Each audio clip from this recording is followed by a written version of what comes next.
नमस्कार, मैं हूं सौरभ शर्मा। प्रधानमंत्री ने आज पश्चिम बंगाल में एक पब्लिक मीटिंग की और इस मीटिंग में वंदे मातरम की गूंज सुनाई दी। उसके बाद मोदी ने लिखा, बंगाल के लोगों ने बीजेपी को सत्ता में लाने का मन बना लिया है।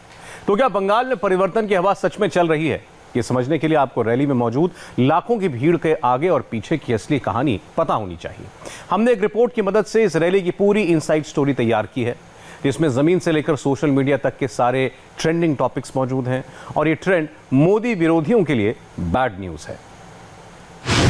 भारत माता की, भारत माता की, वंदे वंदे वंदे वंदे वंदे वंदे वंदे वंदे वंदे वंदे वंदे वंदे। बंगाल में चुनाव के ऐलान से ठीक पहले मोदी ने ममता के गढ़ से लाखों की भीड़ के सामने अब की बार 200 पार का बिगुल बजा दिया है। मोदी ने वोट खींचने वाला मैग्नेट लगाया, हुगली को प्रयोगशाला बनाया और बंगाल के कोने कोने तक डायरेक्ट मैसेज पहुंचाया। ये वो राजनीति है जो देशभक्ति के बजाय वोट बैंक, सबका विकास के बजाय तुष्टीकरण को बल देती है। मां, माटी, मानुष की बात करने वाले लोग बंगाल के विकास के सामने दीवार बनकर के खड़े हो गए हैं। बंगाल में मोदी ने अपने पहले पॉलिटिकल शो में किसी को नहीं छोड़ा। ममता से लेकर कांग्रेस और लेफ्ट तक सबको लपेटे में लिया। बंगाल में मोदी विरोधी पॉलिटिकल बाउंड्री पर खड़े थे और मोदी सियासी पिच पर खड़े होकर अटैकिंग बैटिंग कर रहे थे। मुझे हैरानी है, इतने वर्षों में जितनी भी सरकारें यहां रही हैं, उन्होंने इस ऐतिहासिक क्षेत्र को, इस पूरे क्षेत्र को अपने हाल पर ही छोड़ दिया। जिन लोगों ने बंगाल पर राज किया, उन्होंने बंगाल को आज इस हालत में पहुंचा दिया। गांव-गांव में टीएमसी के नेताओं की शान और शौकत बढ़ती जा रही है। सरकार ने जो माहौल बनाया है, कट कट कट का जो कल्चर बनाया है, सिंडिकेट के हवाले बंगाल दे दिया है, उसी के कारण ये माहौल बिगड़ता गया है। आज के पश्चिम बंगाल में किराए पर, अगर किराए पर बिल्डिंग भी लेनी हो तो उसमें भी कट लगता है। और ये ऐसे बदमाशी कर रहे हैं कि दोनों तरफ से कट लेते हैं। बिना सिंडिकेट की इजाजत के किराए पर बिल्डिंग भी नहीं ले सकते। हुगली के सियासी पिच पर खड़े होकर मोदी ने एक तीर से कई निशाने लगाए। मां दुर्गा के बहाने तुष्टीकरण की राजनीति करने पर दीदी को घेरा और बंगाल के ऐतिहासिक धरोहर और लोगों का जिक्र करके बंगाल की चुनावी पटकथा को सीधे सीधे बंगाल की अस्मिता से जोड़ दिया। आज यही राजनीति बंगाल में लोगों को मां दुर्गा की पूजा से रोकती है, उनके विसर्जन से रोकती है। बंगाल के लोग वोट बैंक की राजनीति के लिए अपनी संस्कृति का अपमान करने वाले ऐसे लोगों को कभी माफ नहीं करेंगे। बंगाल के चुनावी घमासान में मोदी के official first day first show का ट्रेलर सियासी पिच से लेकर सोशल मीडिया की दुनिया तक टॉप पर रहा। हुगली पहुंची भीड़ का मैसेज क्लियर था, मोदी रे साथे बांग्ला ट्विटर पर लगातार ट्रेंड करता रहा। ट्रेंड्स मैप पर सबसे ज्यादा प्रतिक्रियाएं इसी हैशटैग पर आ रही थी। लोकेशन सिर्फ पश्चिम बंगाल नहीं था, देश के कोने कोने का माहौल कुछ ऐसा ही था। रैली में मोदी ने बंगाल जीतने का कौन सा प्लान बताया, ये सुनने से पहले हुगली में मोदी की रैली से ठीक पहले और बाद के इफेक्ट को समझना बहुत जरूरी है, क्योंकि लड़ाई सिर्फ जमीन पर नहीं लड़ी जा रही। हर पार्टी ने सोशल मीडिया पर ताकत झोंक रखी है, मगर मोदी मैजिक बाकियों पर भारी पड़ रहा है। ये समझने के लिए सोमवार का गूगल ट्रेंड देखिए। जब मोदी का हेलीकॉप्टर हुगली में उतरा भी नहीं था, उस वक्त गूगल ट्रेंड्स पर मोदी का नंबर 100 था, यानी उन्हें सबसे ज्यादा सर्च किया गया। मोदी साथे बांग्ला हैशटैग के साथ हुगली में भी मोदी टॉप ट्रेंडिंग टॉपिक्स में शामिल थे। हुगली में भाषण खत्म होने के बाद गूगल ट्रेंड्स पर मोदी का मीटर डाउन नहीं हुआ और पश्चिम बंगाल में उन्हें सर्च करने का नंबर 100 पर ही रहा। ये बंगाल के पॉलिटिकल थ्रिलर का क्लाइमेक्स है। सोमवार को मोदी के स्टेज से दीदी गायब थी, मगर बंगाल के लिए मोदी का स्क्रीन प्ले पहले से रेडी था और हुगली पहुंचते ही मोदी ने अपने पहले डायलॉग से सारे विरोधियों को लपेट लिया। अब पश्चिम बंगाल परिवर्तन का मन बना चुका है। एक बार फिर मेरे साथ बोलिए, भारत माता की वंदे वंदे वंदे वंदे वंदे वंदे। आज इस वीर धरा से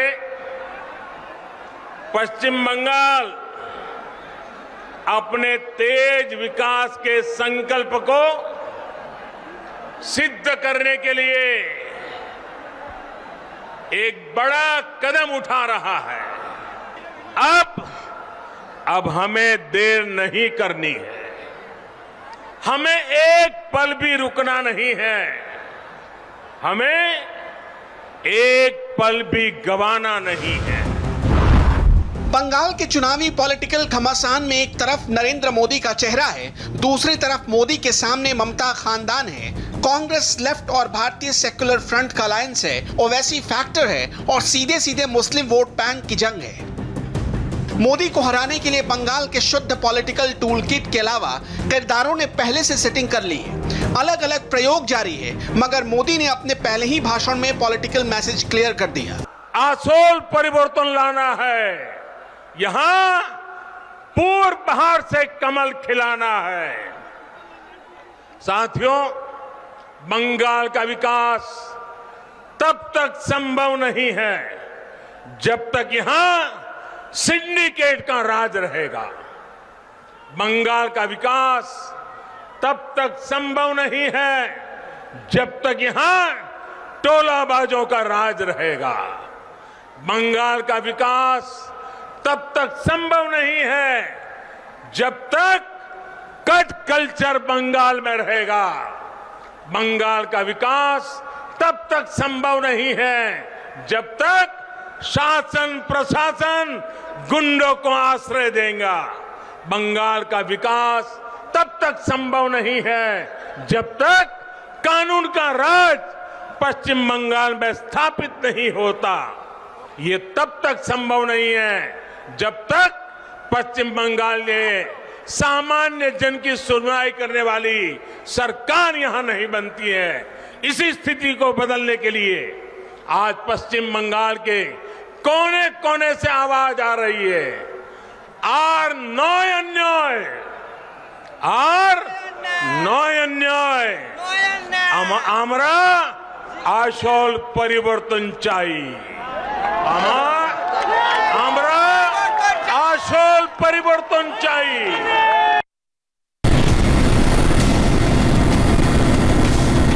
पश्चिम बंगाल की सियासी पिक्चर में मोदी के मैग्नेट का एक ट्रेलर आप इन तस्वीरों में देख सकते हैं। जिधर देखो उधर भीड़, तिल रखने तक की जगह नहीं।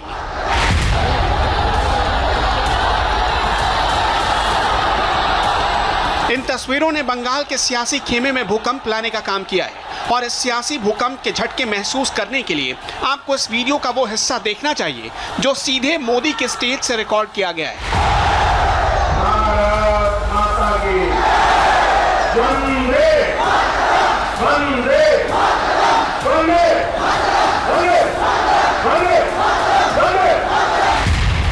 अब सवाल यह है कि इतनी बड़ी जनसभा के लिए मोदी ने हुगली को ही क्यों चुना। पहले ये समझिए, हुगली जिले में कुल 18 सीटें हैं। 2016 के विधानसभा चुनाव में 18 में से 16 सीटों पर तृणमूल की जीत हुई थी, जबकि लेफ्ट फ्रंट और कांग्रेस दोनों को एक एक सीट मिली थी। मगर इस बार बीजेपी की नजर जिले की सभी 18 सीटों पर है। इसकी एक और वजह है हुगली क्षेत्र में पिछले लोकसभा चुनाव में बीजेपी का प्रदर्शन। 2019 में हुगली संसदीय सीट से बीजेपी की लॉकेट चटर्जी ने जीत हासिल की थी। इस बार बंगाल के विधानसभा चुनाव में बीजेपी इस इलाके में अपना प्रभाव बनाए भी रखना चाहती है और बढ़ाना भी चाहती है। इसलिए मोदी ने चुनावी भाषण में हुगली का जिक्र करते हुए ममता सरकार पर सीधा अटैक किया। ये हुगली अपने आप में बहुत बड़ा उदाहरण है कि बीते दशकों की अव्यवस्था ने पश्चिम बंगाल को किस हाल में पहुंचा दिया है। हुगली जिला तो भारत में उद्योगों का एक प्रकार से हब था। हुगली के दोनों किनारों पर जूट इंडस्ट्री थी, आयरन और स्टील मशीनों के बड़े बड़े कारखाने थे, बड़े पैमाने पर यहां से निर्यात होता था। लेकिन अब आज हुगली की क्या स्थिति है ये आप भली भांति जानते हैं। अब इस औद्योगिक शहर के निवासियों को, बंगाल में बहुत से निवासियों को काम करने के लिए दूसरों के यहां दूसरे राज्यों में जाना पड़ रहा है। इस स्थिति को बदलने का काम बंगाल में बनने वाली और जो सरकार बनाना आपने ठान लिया है, जो सरकार बनाना आपने तय कर लिया है, वो भाजपा सरकार बनते ही उस दिशा में एक के बाद एक कदम उठाएगी। कुछ घंटों के बाद बंगाल के मुख्यमंत्री ममता बनर्जी भी इसी मैदान में खड़ी होकर अपना पक्ष रखेंगी, मगर अब की बार मोदी का प्लान उनके विपक्षियों से एक कदम आगे वाला है। मोदी के सियासी प्लान में हुगली के साथ साथ दक्षिण बंगाल का कोलकाता, उत्तर 24 परगना, दक्षिण 24 परगना, हावड़ा, नदिया और पूर्व मेदिनीपुर भी शामिल है। दक्षिण बंगाल में लगभग 180 सीटें। बीजेपी की कोशिश है कि इन इलाकों में बड़ी मात्रा में सेंध लगाई जाए। मोदी ने सौगात के साथ इसका ट्रेलर भी लॉन्च किया और लगे हाथों बंगाल के लोगों के मान सम्मान की बात करते करते दीदी पर सियासी हमला भी किया। मुझे बताया गया है कि वंदे मातरम भवन, जहां बंकिम चंद्र जी 5 साल रहे, कहते हैं कि वो तो बहुत बुरी हालत में है। ये वो भवन है जहां उन्होंने वंदे मातरम की रचना को लेकर मंथन किया। वो वंदे मातरम जिसने आजादी की लड़ाई में नए प्राण फूके, हमारे क्रांतिवानों को नई ताकत दी, मातृभूमि को सुजलाम सुफलाम बनाने के लिए हर देशवासी को प्रेरित किया। वंदे मातरम सिर्फ इन 2 शब्दों ने गुलामी की निराशा में जी रहे देश को नई चेतना से भर दिया था।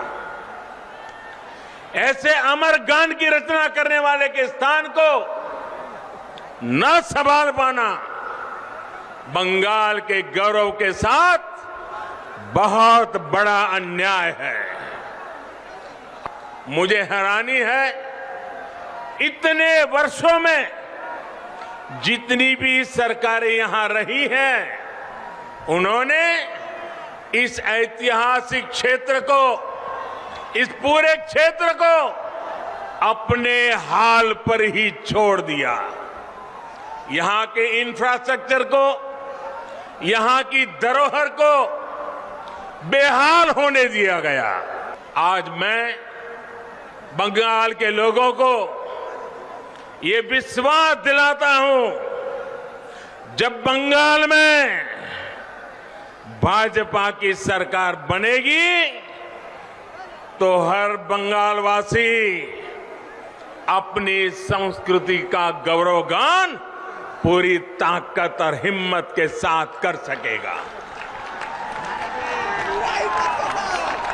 कोई उसे डरा नहीं पाएगा, कोई आपको दबा नहीं पाएगा।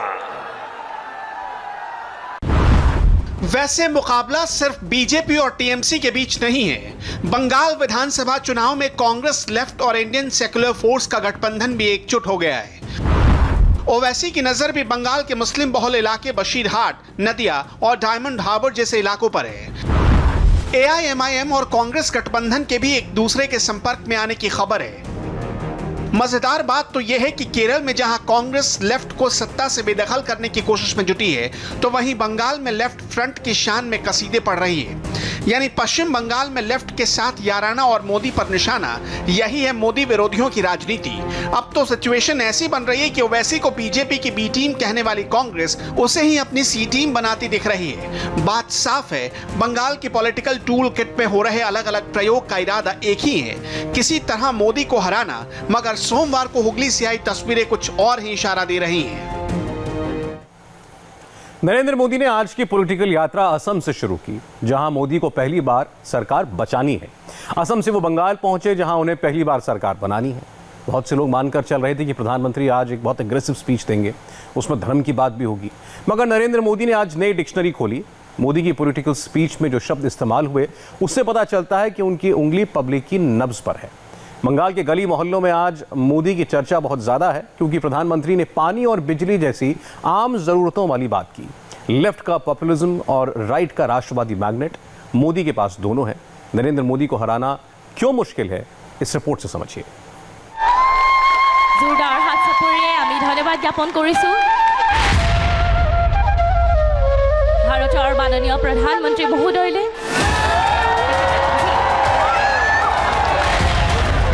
नरेंद्र मोदी माइक्रो मैनेजमेंट कर रहे हैं। प्राइम मिनिस्टर प्रॉब्लम का सॉल्यूशन दे रहे हैं। भारत माता की जय, भारत माता की जय। नरेंद्र मोदी उन समस्याओं का समाधान कर रहे हैं जिनकी तरफ आज तक किसी ने देखा ही नहीं। माइक्रो मैनेजमेंट क्या होता है, माइक्रो मैनेजमेंट कैसे होता है और नरेंद्र मोदी ये सब कैसे करते हैं, इन सभी सवालों के जवाब मिलेंगे। मगर उससे पहले प्राइम मिनिस्टर की 2 पब्लिक मीटिंग की 2 तस्वीरें देख लीजिए।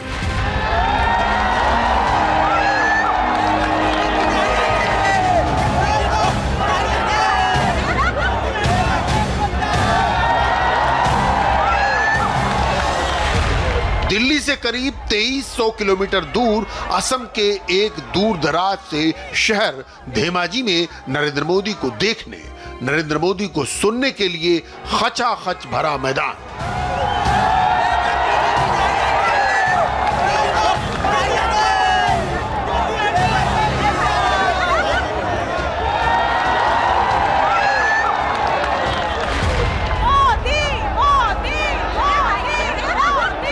दूसरी तस्वीर बंगाल के हुगली की।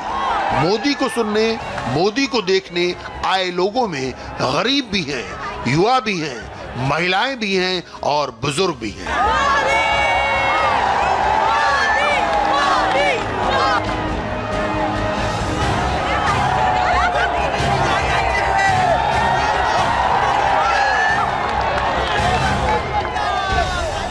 नरेंद्र मोदी से सबको बड़ी उम्मीदें हैं और मोदी किसी को निराश नहीं करते।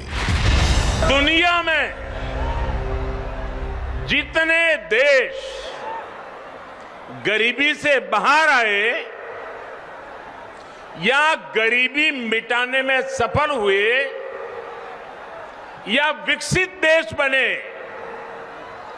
ऐसे सभी देशों में एक बात बहुत कॉमन देखी जाती है। इन देशों ने अपने अपने देश में सही समय पर बड़ी संख्या में इंफ्रास्ट्रक्चर का निर्माण किया। आधुनिक हाईवे, आधुनिक रेलवे, आधुनिक एयरवे। इन देशों के आधुनिक इंफ्रास्ट्रक्चर ने इन देशों को आधुनिक बनाने में मदद की। वहां ये एक प्रकार से परिवर्तन का बहुत बड़ा कारण बना। हमारे देश में भी यही काम दशकों पहले होना चाहिए था, लेकिन हुआ नहीं। अब हमें देर नहीं करनी है, हमें एक पल भी रुकना नहीं है, हमें एक पल भी गंवाना नहीं है। इसी सोच के साथ आज देश में आधुनिक इंफ्रास्ट्रक्चर के निर्माण पर अभूतपूर्व जोर दिया जा रहा है, अभूतपूर्व निवेश किया जा रहा है। प्रधानमंत्री ने रिमोट दबाकर असम को 3000 करोड़ के 5 नए तोहफे दिए। बोंगाईगांव रिफाइनरी में इंडमैक्स यूनिट, डिब्रूगढ़ में ऑयल इंडिया का सेकेंडरी टैंक फार्म, तिनसुकिया के माकुम में गैस कंप्रेशर स्टेशन, धेमाजी में इंजीनियरिंग कॉलेज का उद्घाटन और सुआलकुची में नए इंजीनियरिंग कॉलेज का शिलान्यास।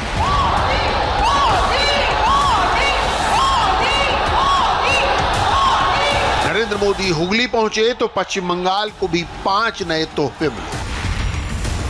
नोआपाड़ा से दक्षिणेश्वर तक मेट्रो रेलवे का एक्सटेंशन, कलाईकुंडा और झारग्राम के बीच तीसरी लाइन, अजीमगंज से खारागरा घाट के बीच नई सड़क, जानकुनी और बराईपाड़ा बर्धमान कॉर्ड लाइन, रसूलपुर और मागरा बर्धमान मेल लाइन पर तीसरी लाइन।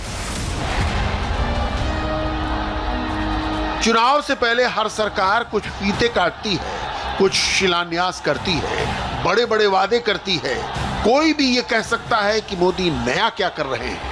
नया ये है कि मोदी सिर्फ फीते नहीं काट रहे, वो सिर्फ घोषणाएं नहीं कर रहे। इंफ्रास्ट्रक्चर सुधार कर नरेंद्र मोदी देश की तस्वीर बदल रहे हैं। अब पूरा नॉर्थ ईस्ट विकास की राह पर आगे बढ़ रहा है। प्रधानमंत्री कनेक्टिविटी बढ़ा रहे हैं। नए पुल, नई रेल लाइनें, नए मेट्रो, नए हाईवे, नए कॉलेज और अस्पताल बनवा रहे हैं। जिस बोगीबील ब्रिज का इस क्षेत्र को बरसों से इंतजार था, उसका काम हमारी ही सरकार ने तेजी से पूरा करवाया। नॉर्थ बैंक में ब्रॉडगेज रेलवे लाइन हमारी ही सरकार के आने के बाद पहुंच पाई। ब्रह्मपुत्र पर दूसरा कलिया भूमरा ब्रिज यहां की कनेक्टिविटी को और ज्यादा बढ़ा देगा, इसे भी तेजी से पूरा किया जा रहा है। नॉर्थ बैंक में 4 लेन के नेशनल हाईवे का काम भी तेजी से चल रहा है। पिछले हफ्ते ही महाबाहु ब्रह्मपुत्र से यहां जलमार्ग कनेक्टिविटी को लेकर नए कार्यों की शुरुआत हुई है। प्रधानमंत्री के एजेंडे में क्या क्या है? एजेंडे में है पानी, रेल, सड़क, गैस, गांव, गरीब, छात्र, किसान और मजदूर।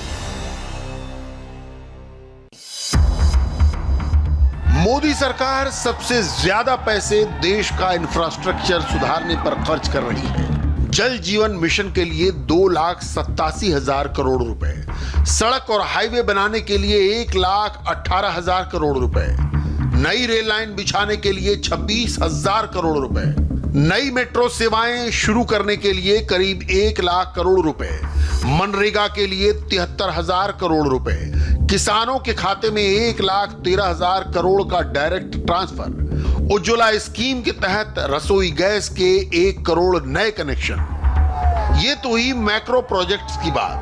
मोदी योजनाएं बनाकर चुपचाप दिल्ली में नहीं बैठ जाते।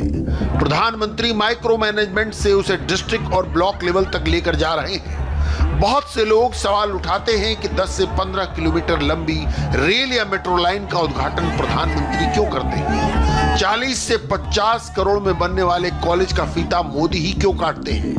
जवाब यह है कि प्रधानमंत्री खुद करते हैं, इसीलिए ये प्रोजेक्ट समय पर पूरे हो रहे हैं। प्रधानमंत्री की पॉलिटिक्स वोट बैंक वाली राजनीति से 10 कदम आगे की है। इसमें इकोनॉमिक्स भी है, सिविक्स भी है और सोशल इंजीनियरिंग, मगर सबसे ज्यादा जोर इंफ्रास्ट्रक्चर पर है। बारीक से बारीक मुद्दों पर भी नरेंद्र मोदी की माइक्रोस्कोप वाली नजर रहती है। पीने के साफ पानी पर भी सामने वाली पार्टी को कैसे घेरा जा सकता है, ये मोदी को मालूम है। यहाँ 1.5-2 करोड़ से अधिक ग्रामीण घरों में आप चौंक जाएंगे इन्होंने बंगाल की हालत क्या की है। 1.5-2 करोड़ ग्रामीण घरों, और उसमें से सिर्फ ये देश भी आज सुनेगा तो चौंक जाएगा। 1.5-2 करोड़ घरों में से सिर्फ 2 लाख घरों में ही नल से जल की सुविधा है। अब बताइए क्या करके रख दिया था उन्होंने। आज देश में अभियान चल पड़ने के बाद अब तक इस अभियान के तहत लगभग देश में 3 करोड़ 60 लाख घरों को पानी के कनेक्शन दिए जा चुके हैं।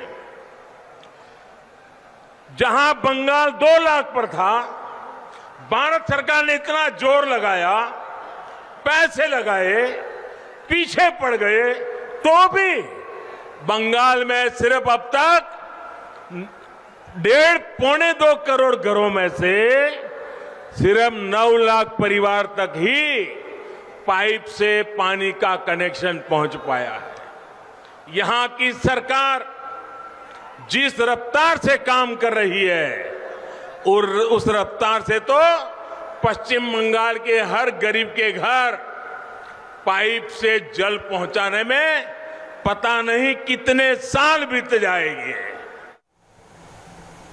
वक्त हो गया एक ब्रेक का। ब्रेक के बाद आपको दिखाएंगे गुरुग्राम से आई कुछ ऐसी तस्वीरें जिनकी आज पूरे एनसीआर में चर्चा है। एक कार सवार पर 2 शूटर्स ने ताबड़तोड़ गोलियां बरसाईं, 2 दर्जन गोलियां चलाईं।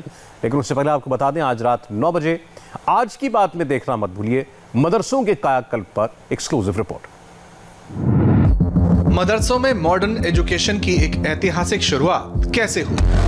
बिना किसी सरकारी मदद के 200 मदरसों में नया एक्सपेरिमेंट। एक हाथ में कुरान, एक हाथ में कंप्यूटर। मदरसों पर स्पेशल रिपोर्ट देखिए आज की बात रजत शर्मा के साथ रात 9 बजे।